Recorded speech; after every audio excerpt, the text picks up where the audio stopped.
Eu ria dos cristãos. Dava risada mesmo, alta, debochada, como quem assiste a um teatro sem acreditar que a peça pode tocar o mundo real. Eu dizia que fé era muleta, que Bíblia era livro antigo, que igreja era negócio. E então aconteceu o impossível. Numa noite silenciosa em Florianópolis, quando a cidade inteira parecia respirar devagar e o vento sul batia na janela do meu quarto, o próprio Deus me visitou.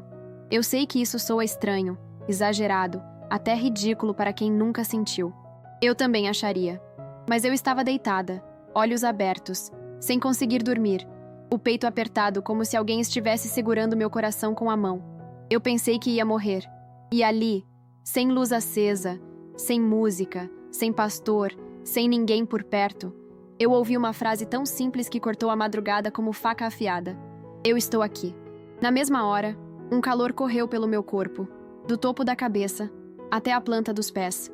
E algo mudou dentro de mim, como se uma porta, que eu nem sabia que existia, tivesse sido escancarada. Eu ria dos cristãos, até que uma noite o próprio Deus me visitou. Eu não vou dizer tudo agora. Vou te levar comigo até esse quarto, mas antes você precisa caminhar pelos corredores em que eu me perdi para entender por que aquela frase simples me quebrou inteira. Cresci em Santa Catarina, entre o cheiro de maresia e o barulho das costuras da minha mãe.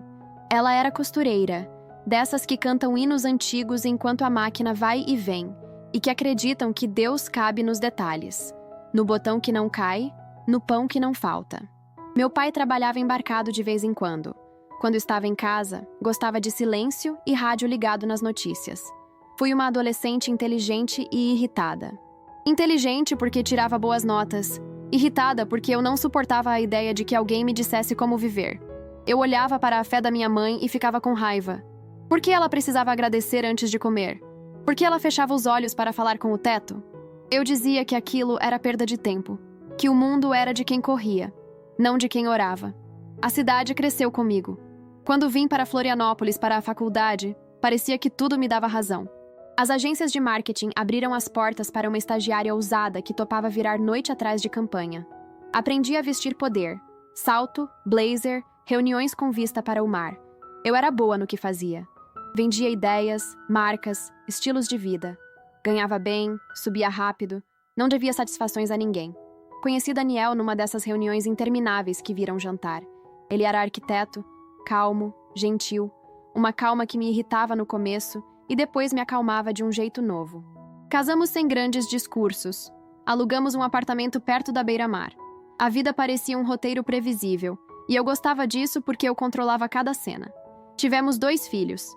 Laura veio primeiro, toda observadora, com aqueles olhos que parecem que leem a gente por dentro. Anos depois, nasceu o Pedro, pequeno e barulhento, um furacão que ria de tudo e me fazia esquecer a seriedade do mundo corporativo assim que eu abria a porta de casa. Eu me orgulhava de sustentar muita coisa. Tínhamos carros, viagens planejadas, metas batidas, prazos cumpridos. E de vez em quando, alguém tentava me falar de Deus no elevador, na fila do mercado, em uma festa de família. Eu sorria, agradecia, e por dentro, rolava os olhos. Eu ria dos cristãos e do jeito como eles olhavam para mim, como se eu estivesse prestes a cair num buraco que só eles viam. Mas a vida é perita em cavar buracos invisíveis. Tudo começou a ruir de um jeito que eu não vi chegando. Primeiro foi no corpo. Acordava de madrugada com o coração acelerado, como se eu tivesse corrido uma maratona enquanto dormia. Fui ao médico, exames, remédios. Nada conclusivo. Estresse. Eu ria de nervoso porque estresse era meu sobrenome há anos, e até então eu lidava bem com ele. Depois foi dentro de casa. Daniel dizia que eu estava distante. Laura me cobrava presença. O Pedro gostava de deitar no meu peito no sofá e perguntar por que o meu coração batia tão rápido. Eu inventava desculpas. A verdade é que eu não queria parar para sentir. Parar para sentir dói. E quando a dor vem sem explicação, a gente corre de qualquer coisa que pareça silêncio. Eu me lembro da noite exata em que a primeira rachadura virou fenda. Tínhamos voltado da praia cedo.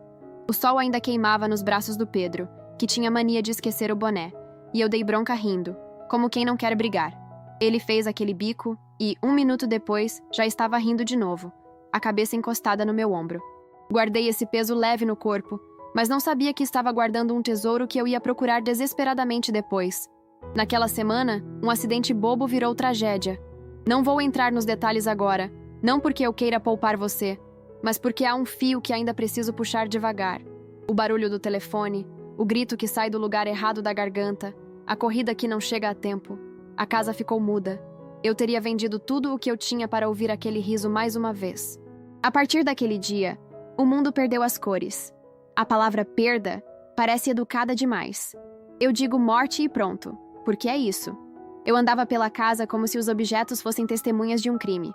As roupas, os brinquedos, o copo com o desenho favorito. Daniel tentou me alcançar, mas eu me fechei. Laura precisou crescer de um jeito cruel, colando os pedaços de uma mãe que começou a desmoronar em silêncio. Minha mãe vinha com a Bíblia. Eu mandava ela fechar. Eu ria dos cristãos e dentro eu chorava gritando. Eu me tornei duas pessoas. A que coloca uma roupa decente para trabalhar e a que deita no chão do banheiro para não assustar ninguém com o som do choro. Foi nesse buraco que a noite da visita aconteceu. Não foi num culto, não foi com um louvor bonito, não foi com as mãos levantadas. Foi feio. Foi eu no chão do quarto, com a mão espalmada no coração porque parecia que ele ia pular para fora. Eu disse baixinho, eu não aguento mais, sem saber para quem eu estava dizendo. Eu me lembro do tic-tac do relógio, do vento batendo a cortina, de uma luz dos carros riscando o teto. E veio aquela frase, sem eco, sem trovão, sem nada de filme. Eu estou aqui. E com ela, um calor. Só isso. E, no entanto, tudo. Minhas mãos pararam de tremer. O coração desacelerou. E uma paz que eu nunca tinha experimentado, que eu teria chamado de clichê se alguém me descrevesse, se assentou no corpo como se eu tivesse finalmente encontrado a cama depois de anos em pé. Eu não sabia que era possível sentir Deus no corpo. Naquela noite, eu soube. Você pode achar que foi coisa da minha cabeça. Eu também pensei isso, e por isso eu não contei para ninguém na manhã seguinte. Eu só fiquei calada, testando a paz, como quem testa uma cadeira antes de sentar de vez. Mas algo, uma espécie de convite silencioso, ficou aberto dentro de mim. Eu, que ria dos cristãos, me peguei curiosa. E se não for imaginação? E se essa frase, "Eu estou aqui", tiver sido resposta a um pedido que eu nem tive coragem de formalizar? E se houver mais? Eu precisava saber.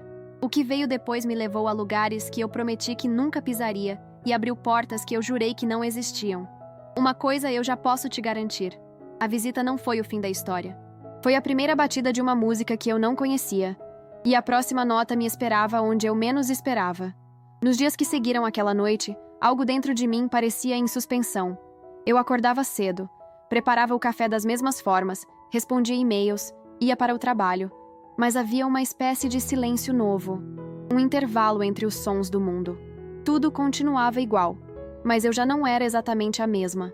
Parecia que uma janela tinha se aberto dentro de mim, e mesmo quando eu tentava fechá-la, o vento daquilo que eu tinha sentido voltava a entrar. Eu não entendia. Eu, que sempre precisei de explicações, agora me via presa a algo que não cabia em lógica nenhuma. Era como se o impossível tivesse me deixado um bilhete no travesseiro e desaparecido antes que eu pudesse fazer perguntas. Mas a dor da perda ainda estava lá, como um eco constante. Por fora, eu tentava retomar a vida. Por dentro, o luto ainda me mastigava. Pedro não voltaria. E às vezes, quando eu passava pela porta do quarto dele, eu sentia um impulso de abrir, de olhar de novo, como se algo pudesse ter mudado. Daniel tentava ser forte, mas eu percebia o cansaço no olhar dele. Laura, adolescente demais para carregar o peso de uma mãe quebrada, se encolhia em si mesma. Era uma casa em ruínas, disfarçada de lar. E mesmo assim, aquele "eu estou aqui" insistia em se repetir na minha cabeça, como uma canção que não se esquece. Eu fingia não escutar, mas quanto mais eu fingia, mais alto ficava. Uma tarde, chovia. Eu estava parada no trânsito, olhava o para-brisa riscar o vidro, e sem motivo algum comecei a chorar. Foi um choro limpo, sem desespero, diferente dos outros. No meio do choro, falei em voz alta dentro do carro. Se o Senhor realmente está aqui, me mostra o que eu tenho que fazer. Fiquei em silêncio. Nenhuma resposta audível. Mas minutos depois, o rádio, que estava desligado, ligou sozinho. Uma carreira dessas? Mas eu sentia que não era perda, era libertação. Daniel me apoiou. Se Deus está te chamando, eu confio. E assim comecei uma nova fase. Simples, incerta, mas real. Passei a visitar hospitais, orar com mães que perderam filhos, apoiar famílias em luto. O que antes era minha ferida agora era meu ministério. E cada vez que eu abraçava alguém que chorava, eu sentia que o Pedro ainda vivia. Não aqui, mas no propósito que Deus gerou através da dor. Hoje, quando olho para trás, entendo. O riso que eu dava dos cristãos era medo disfarçado. Eu ria porque eu não compreendia. Mas agora, depois de tudo, posso dizer: Deus não é uma ideia, não é uma crença cega. Ele é presença viva. Eu o encontrei no chão do meu quarto, e ele me levantou. Ele me visitou quando ninguém mais podia me alcançar. E de todas as palavras que já ouvi, nenhuma é mais poderosa do que aquelas 3 que mudaram minha vida. Eu estou aqui. E eu sei, ele ainda está. Com o tempo, percebi que o verdadeiro milagre não foi apenas a cura do meu coração. Foi o fato de eu finalmente ter aprendido a escutar. Deus começou a me falar nas entrelinhas, nos silêncios, nas pequenas coincidências que antes eu chamava de acaso. Cada manhã tinha um sentido. Cada pessoa que cruzava meu caminho parecia carregar uma mensagem. E o mais surpreendente era perceber como, mesmo depois de tudo, eu ainda tentava controlar as coisas. A diferença é que agora, toda vez que eu tentava tomar de volta o volante da minha vida, algo me lembrava de quem realmente estava no comando. Alguns meses depois de deixar o emprego, comecei a dar palestras pequenas em comunidades e igrejas. No início, eu tremia. Eu, a mulher acostumada a falar para executivos, travava diante de meia dúzia de mulheres simples. Era outro tipo de público, outro tipo de verdade. Eu não podia usar as mesmas palavras ensaiadas, os mesmos sorrisos calculados. Ali, qualquer máscara caía. E foi ali que eu entendi que o poder não está na eloquência, mas na autenticidade. Eu falava da minha dor, do vazio, da perda, e via nos olhos delas a identificação, como se todas tivéssemos o mesmo buraco na alma, esperando o mesmo toque divino. Uma noite, depois de uma dessas palestras, uma senhora se aproximou. Ela segurou minhas mãos e disse: Deus me mandou te dizer que ainda há algo maior te esperando. Eu sorri, meio sem saber o que responder. Mas aquelas palavras ficaram ecoando. Eu pensei que talvez fosse apenas consolo. Só que uma semana depois, algo aconteceu. Recebi uma ligação de um hospital público. Uma assistente social havia assistido a uma das palestras e queria me convidar para visitar mães que estavam na ala de pediatria, com filhos internados em estado grave. Na hora, o medo me travou. O simples pensamento de entrar em uma enfermaria cheia de crianças doentes fazia meu corpo se fechar. Lembranças de Pedro voltaram fortes, cortando o ar. Minha primeira reação foi dizer não. Mas antes que eu pudesse responder, senti aquele mesmo calor familiar. A presença suave, insistente. Eu entendi. Deus estava me chamando de novo. E mais uma vez, eu precisava obedecer. Naquela sexta-feira, entrei no hospital com as mãos suando e o coração acelerado. O cheiro de antisséptico, o som dos monitores, as mães exaustas nos corredores. Tudo me esmagava por dentro. Eu caminhei devagar, até que parei diante de uma cama onde estava um menino de uns 7 anos. Ele dormia, pálido, e ao lado, a mãe, magra, com olheiras profundas, me olhou sem força. Eu me sentei ao lado dela e, sem pensar, apenas disse: Eu perdi um filho também. Foi o suficiente. Ela desabou no meu colo. Chorou tanto que parecia que anos de dor estavam sendo lavados ali. Quando conseguimos respirar, oramos juntas. Ela me pediu para orar pelo menino. Eu não sabia o que dizer, então apenas fechei os olhos e pedi: Senhor, toca esse corpo como o Senhor tocou o meu. Dias depois, aquela mãe me ligou. O menino estava fora de perigo. Os médicos não entendiam. Disseram que o quadro havia mudado de um dia para o outro. Eu desliguei o telefone em silêncio e chorei. Era como se Deus estivesse me mostrando que o toque que um dia me curou não era só para mim. Que quando Ele nos alcança, Ele quer nos usar para alcançar outros. Foi a primeira de muitas histórias assim. As semanas seguintes foram uma enxurrada de encontros improváveis. Gente que eu nunca tinha visto, mas que parecia me esperar. Vi casamentos restaurados, vícios quebrados, pessoas voltando a crer. E em cada história, eu reconhecia um pedaço da minha. Às vezes, depois dessas visitas, eu voltava para casa e ficava olhando o mar de Florianópolis ao entardecer. As ondas iam e vinham, e eu pensava em como a vida é exatamente assim. Cheia de idas e vindas, mas sustentada por uma força que nunca muda. Daniel, que até então era mais discreto, começou a me acompanhar nas visitas. Ele dizia que queria entender o que Deus estava fazendo comigo. E aos poucos, foi sendo tocado também. Um dia, durante um culto simples, vi ele de olhos fechados, lágrimas descendo, as mãos levantadas. Foi ali que percebi que Deus não apenas restaurava minha vida, mas estava reconstruindo nossa família inteira. Laura já liderava um pequeno grupo de jovens, e às vezes eu a via falando com a mesma paixão que eu via em minha mãe tantos anos atrás. Era como se o legado que parecia ter sido interrompido pela dor estivesse, na verdade, sendo reescrito. E quanto a mim, eu aprendi que fé não é ausência de perguntas. Eu ainda sinto saudade.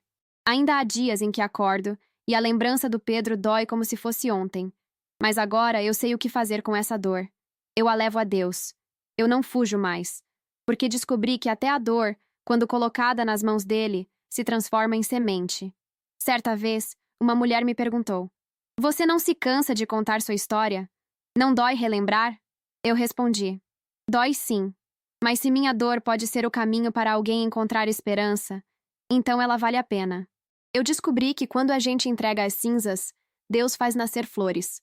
Hoje, 6 anos depois daquela visita sobrenatural, eu posso dizer com toda a certeza do meu ser: eu não sou mais a mulher que ria dos cristãos.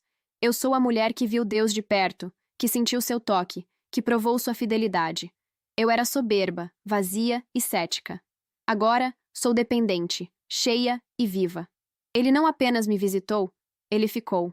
E talvez, se você está ouvindo isso agora, com o coração cansado, se perguntando onde Deus está, eu quero te dizer o mesmo que ele me disse naquela noite. Ele está aqui. Hoje, quando olho para trás, é como se eu enxergasse duas versões de mim mesma. A primeira, a mulher que ria dos cristãos, bem-sucedida, confiante, mas vazia. A segunda, a que nasceu no chão frio do quarto, quando a vida me quebrou e Deus me encontrou. Entre uma e outra existe um abismo, e esse abismo se chama graça. Eu aprendi que a graça é o lugar onde a gente cai, mas não se espatifa, porque há mãos invisíveis prontas para segurar.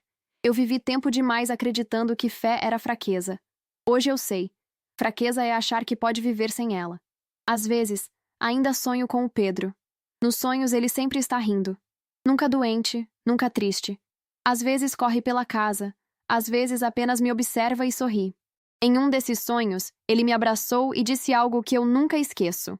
"Mãe, você me encontrou quando encontrou ele." Eu acordei chorando, mas era um choro leve, cheio de paz. Eu entendi que meu filho não estava perdido. Ele só foi primeiro. E um dia, quando tudo isso acabar, eu vou encontrá-lo de novo, e dessa vez será para sempre. Deus me ensinou que as cicatrizes não são sinais de derrota, mas de sobrevivência. São lembretes de que a dor não teve a última palavra. Cada lágrima que eu derramei se tornou parte da história que hoje consola outras pessoas. Se antes eu vivia de aplausos, agora vivo de propósito. O sucesso que um dia me seduziu ficou pequeno diante da alegria de ver uma vida transformada. Eu aprendi que não há palco maior do que o chão onde a gente se ajoelha e entrega tudo. Certa vez, uma jovem me procurou depois de uma palestra. Ela disse que havia tentado tirar a própria vida na semana anterior e que, ao ouvir minha história, algo dentro dela reacendeu. "Se Deus fez isso por você, Ele pode fazer por mim também?" Ela perguntou. Eu sorri e disse: "Ele já começou." Foi nesse momento que percebi o quanto o testemunho de uma alma restaurada tem poder. A esperança é contagiosa. O amor de Deus é como fogo. Quando toca, acende outros corações. Hoje, eu não tenho mais a mesma casa luxuosa, nem o mesmo cargo, nem o mesmo ritmo. Mas tenho algo que dinheiro nenhum compra: a presença constante daquele que me resgatou. As manhãs são diferentes. Acordo, preparo o café e, antes de qualquer coisa, falo com ele. Às vezes não peço nada, só agradeço. Agradeço até pelas coisas que não entendo, porque já aprendi que tudo coopera. Uma música começou a tocar. Era uma música que eu nunca tinha ouvido, e a primeira frase dizia: "Mesmo no vale, ele está contigo." Eu me arrepiei inteira. Tentei desligar, mas o rádio não obedeceu. Só quando a música terminou é que o botão voltou a funcionar. Parecia absurdo. E ainda assim, algo em mim sabia que não era coincidência. Foi o primeiro de muitos sinais. Coisas pequenas, mas que me faziam sentir observada, guiada. Um livro com uma passagem grifada que eu não lembrava de ter lido. Uma ligação de uma amiga antiga que disse ter sonhado comigo chorando e que sentiu que devia orar por mim. Eu, a mulher racional, dona de tudo, comecei a perceber que havia algo além do controle. E esse algo me chamava. Com medo, mas curiosa, aceitei o convite da minha mãe para ir à igreja dela em um domingo. Entrei decidida a não me emocionar. Sentei no último banco, com os braços cruzados, pronta para não me deixar envolver. O culto começou simples, um teclado, vozes desafinadas, mas havia um clima ali que me desconcertava. As pessoas cantavam como se acreditassem, de verdade, que estavam sendo ouvidas.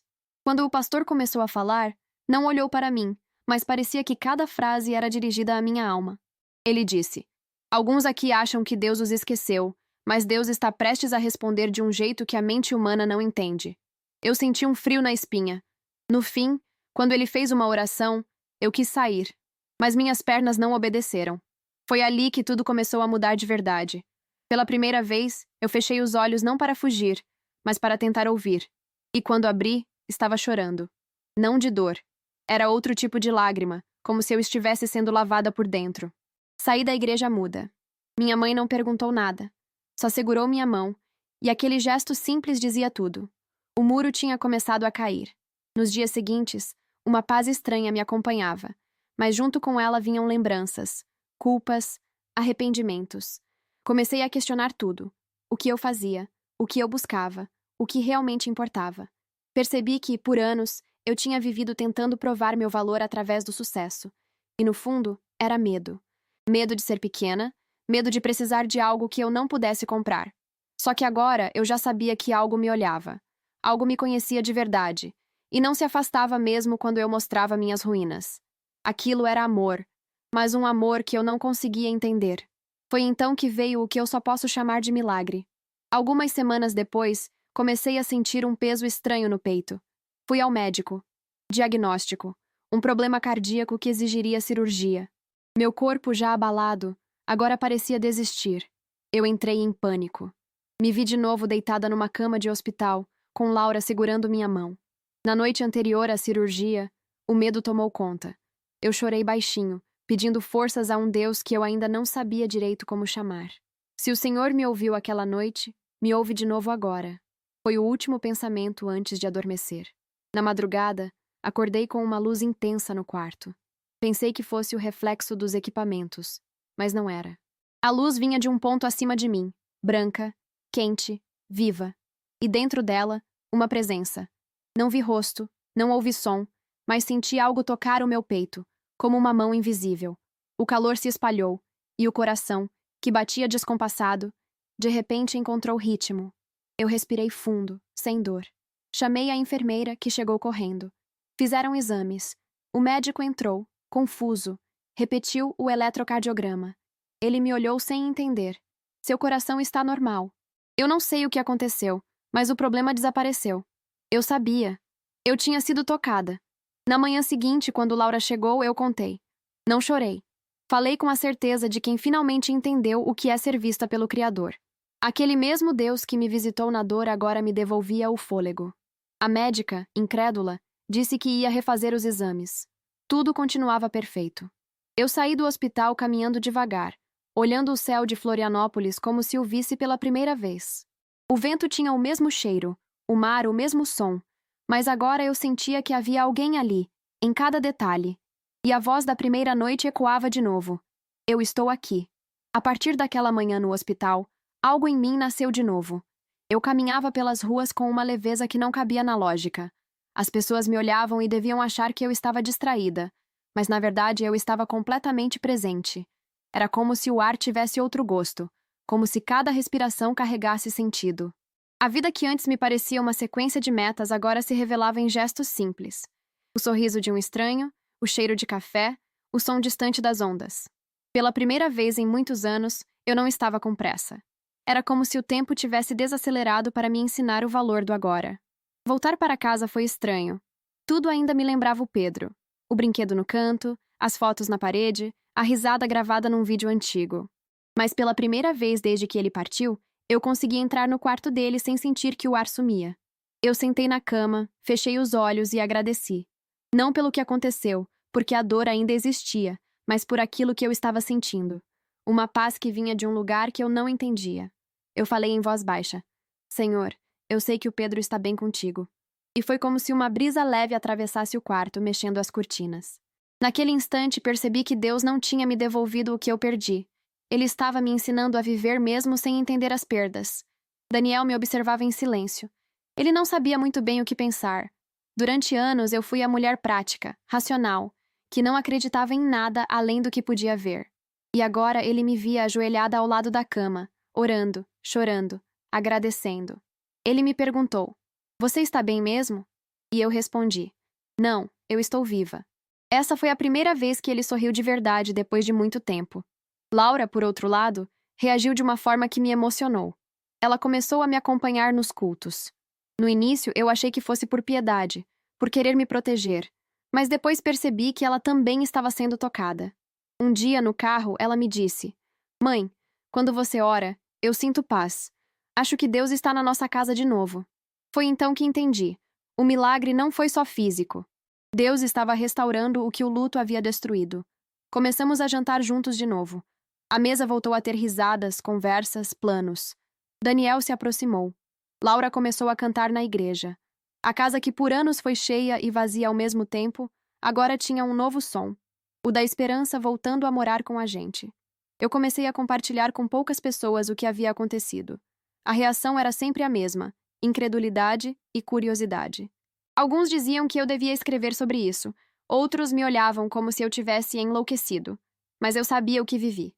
E uma coisa é saber de Deus. Outra, bem diferente, é ser alcançada por Ele no ponto mais escuro da alma. Por dentro, eu também fui sendo reconstruída.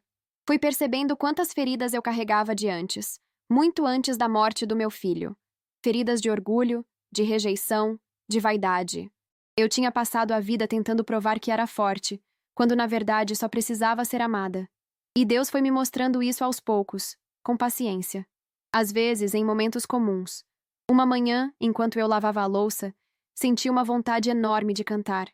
Era um hino antigo que minha mãe cantava quando eu era criança. Porque ele vive, posso crer no amanhã. Eu chorei tanto que precisei sentar. Era como se, através daquela música simples, ele dissesse: "Viu? Eu nunca saí daí. Só esperei você parar para ouvir." Com o tempo, comecei a ajudar outras mulheres da igreja. Mulheres que também haviam perdido filhos, maridos, sonhos. Eu não tinha respostas para elas, mas tinha presença.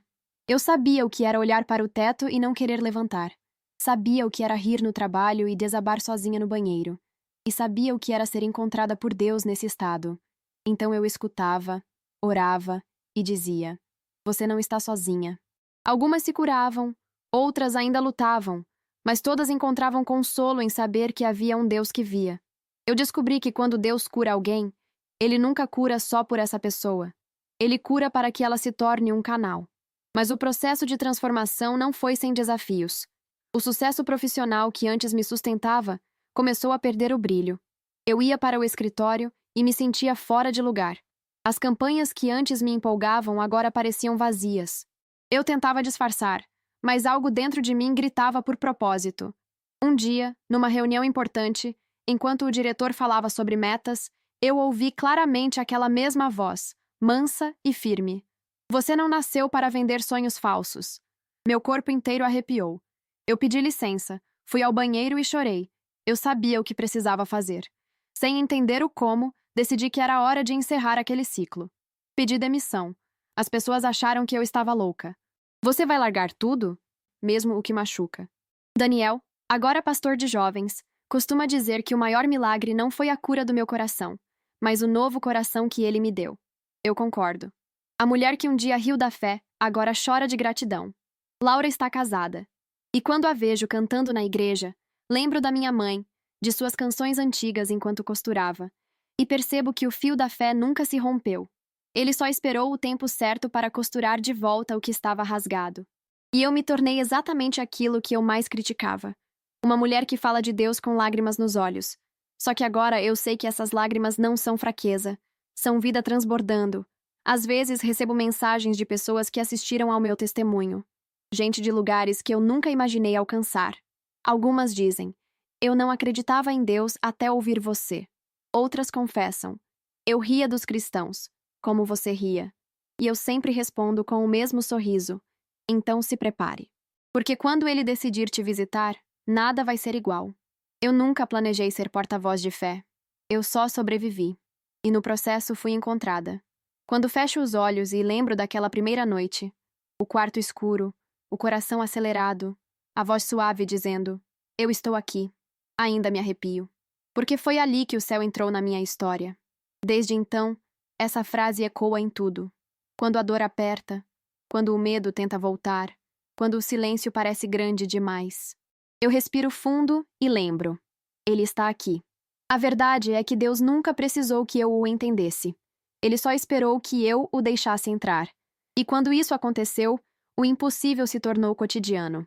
Eu aprendi que Ele não visita apenas os templos, mas os quartos bagunçados, os corações partidos, os lugares onde a gente pensa que Ele nunca pisaria. Foi lá que Ele me achou. Se você está me ouvindo agora, talvez com a alma cansada, sentindo que perdeu tudo, eu quero te dizer algo simples, mas verdadeiro. Ele ainda faz isso. Ele ainda visita pessoas. Ele ainda fala. E o mesmo Deus que me encontrou no meio da minha ruína pode encontrar você onde quer que esteja. Feche os olhos por um instante. Respire. E diga junto comigo: Senhor, se o Senhor está aqui, me mostra. Eu prometo. Ele vai mostrar. Pode ser em silêncio, pode ser através de alguém, pode ser de um jeito que você nem imagina. Mas quando acontecer, você vai saber. Porque a presença dele não se explica, se sente. E quando sentir, não lute contra. Deixe ele entrar. Porque quando Deus visita, ele não vem só para consolar, ele vem para transformar. Hoje, eu posso afirmar com toda a minha alma: eu ria dos cristãos, até que uma noite o próprio Deus me visitou, e nunca mais fui a mesma. Se essa história tocou o seu coração, escreva nos comentários. Eu creio que Deus ainda visita corações. E se você precisa de um novo começo, repita comigo: Senhor Jesus, entra na minha vida. Fica comigo, como o Senhor ficou com ela. E antes de sair deste vídeo, lembre-se: há outras histórias como a minha esperando por você. Histórias que provam que o amor de Deus é real, que o impossível ainda acontece. Porque Ele está aqui. Sempre esteve. Sempre estará.